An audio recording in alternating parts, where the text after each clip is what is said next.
கடந்த ஆண்டுல நிறைய பேர் மேல நிறைய நம்பிக்கை வச்சிருப்பீங்க, நிறைய காரியங்களை சொல்லியிருப்பீங்க.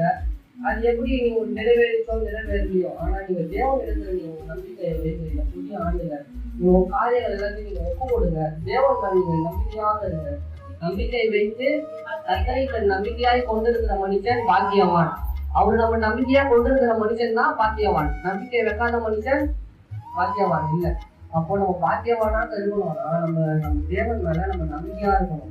அவர் மேல நம்ம விசுவாசமாக இருக்கணும். ஒவ்வொரு பண்ணுவாரு. புதிய ஆண்டுல உங்களுடைய காரியங்கள் எல்லாமே வாய்க்கப்படணும்னா நீங்க உங்களுடைய காரிய தேவன் இடத்துல ஒப்பு கொடுக்கணும். அவர் மேல நம்பிக்கையா இருக்கணும். அப்பதான் இந்த புதிய ஆண்டுல தேவன் எல்லா காரியங்களும் உங்களுக்கு வாய்க்கப்படுவார். நீர்காலியில் ஓரமாய் நடப்பட்டு தற்காலத்தில் தன்கனியை தந்து இடைமொழியாக இருக்கிற மரத்தை போல் இருப்பான். அவன் செய்வதெல்லாம் வாய்க்கும்.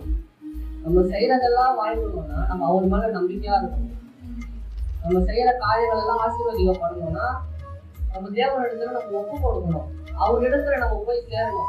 இன்னும் நீங்க வெளியில இருக்கிறது, நீங்க வெளியிலே இருந்தீங்கன்னா, இன்னும் நீங்க கர்த்தர் இடத்துல நீங்க போகாம அவர் இடத்துல ஒரு காரியங்களை நீங்க ஒப்பு கொடுக்காம அவர் மேல நம்பிக்கை இல்லாம இருந்தீங்கன்னா, போன வருஷம் எப்படி இருந்துச்சோ புதிய ஆண்டு அப்படிதான் இருக்கும். உங்களுக்கு புதிய ஆண்டுல ஒரு மாற்றத்தை நீங்க எதிர்பார்க்கணும். மாற்றம் உங்களுக்கு வேணும்னா அவர் மேல நீங்க நம்பிக்கையா இருக்கணும். எப்படி ஒரு மரம் செழிப்பா இருக்கணும்னா அந்த மரத்துக்கு என்ன தேவை? செடியும் ஒரு மரம் அது செழிப்பா இருக்கணும், நல்ல பூ காய் கனி எல்லாமே வரணும்னா அதுக்கு பராமரிக்க ஆள் தேவை, தண்ணி தேவை, உரம் தேவை, இந்த மாதிரி நிறைய காரியங்கள் இருக்குது. அப்போ நம்மளுடைய வாழ்க்கையில நம்ம ஆசீர்வாதம் நம்மளுக்கு தேவை, அற்புதம் நம்மளுக்கு தேவை. நம்ம சுகமாக வாழணும். இந்த உலகத்துல வாழ்றதுக்கு சுகம் நம்மளுக்கு உடல் பலன் வேணும். அப்போ இது நம்மளுக்கு தேவைன்னா நம்ம என்ன செய்யணும்? அவர் மேல நம்ம நம்பிக்கையா இருக்கணும். இந்த புதிய ஆண்டுல நீங்க கர்த்தர் மேல நீங்க நம்பிக்கையாக வைங்க.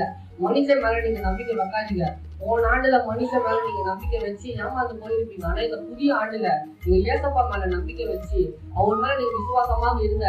இந்த ஆண்டு தேவன் உங்களை நிச்சயமாக ஆசீர்வாதமாக வழிநடத்துவார். எல்லாரும் ஒரு நிமிஷம் கண்களை மூடி அப்படியே நம்ம ஜெபிப்போம்.